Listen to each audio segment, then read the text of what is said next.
ایک مرتبہ سرکار علیہ السلام صحابہ کے درمیان جلوہ افروز تھے، تو ایک شخص آیا اور اس نے مجلس پر ایک نگاہ ڈالی، چلا گیا وہاں سے. تو سرکار علیہ السلام نے فرمایا کون ہے جو جا کر اس کو قتل کرے؟ صدیق اکبر رضی اللہ تعالیٰ عنہ نے عرض کی کہ یا رسول اللہ میں جا کر قتل کرتا ہوں.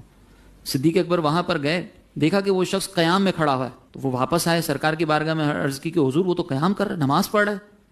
سرکار نے کوئی جواب نہیں دیا. سرکار نے فرمایا کون ہے جو جا کر اس کو قتل کرے؟ فاروق اعظم رضی اللہ تعالیٰ عنہ نے عرض کی کہ یا رسول اللہ میں جاتا ہوں.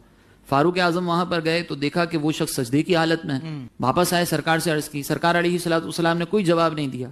سرکار نے فرمایا کون ہے جو جا کر اس کو قتل کرے؟ مولا کائنات کھڑے ہوئے، کہا کہ یا رسول اللہ میں جا کر قتل کرتا ہوں.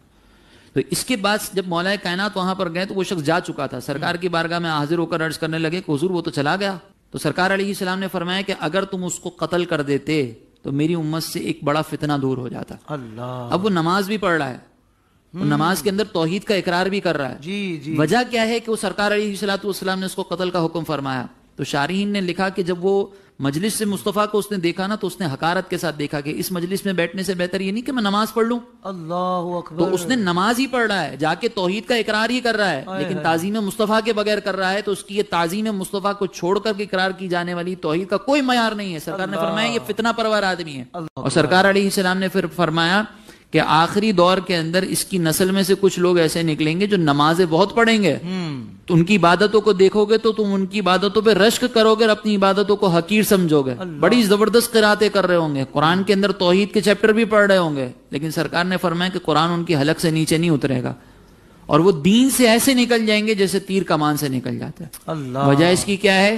وہی شخص ہے، اسی کی طرف سرکار علیہ السلام نے اشارہ کرتے ہوئے فرمایا کہ اس کی نسل سے ہوں گے.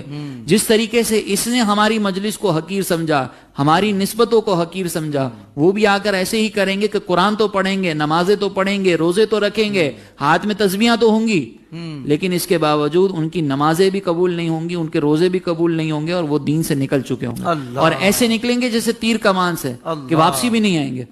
تو یہ ہے تعظیم مصطفیٰ کو چھوڑ کر توحید کو اختیار کرنے کا وبال، کہ جب تعظیم مصطفیٰ کو چھوڑا جائے اور توحید کو اختیار کیا جائے تو پھر اس طریقے سے معاملات ہوتے ہیں. اور جب توحید کو تعظیم مصطفیٰ، تعظیم اولیاء کے بغیر سمجھا جاتا ہے نا تو پھر وہ جملے بھی ایسے ادا ہوتے ہیں کہ معاذ اللہ توحید بیان کی جا رہی ہوتی ہے لیکن انبیاء کی توہین ہو جاتی ہے. جی. توحید بیان کی جاتی ہے، اولیاء کی شان میں گستاخی ہو جاتی ہے. لیکن جب توحید کے ساتھ ساتھ آپ تعظیم مصطفیٰ ہوں تو پھر آپ کو عشق والی توحید نظر آئے گی، جس کے اندر توحید بھی بیان ہو رہی ہوتی ہے اور ساتھ میں عظمت مصطفیٰ کا بھی ذکر. کیا کہنے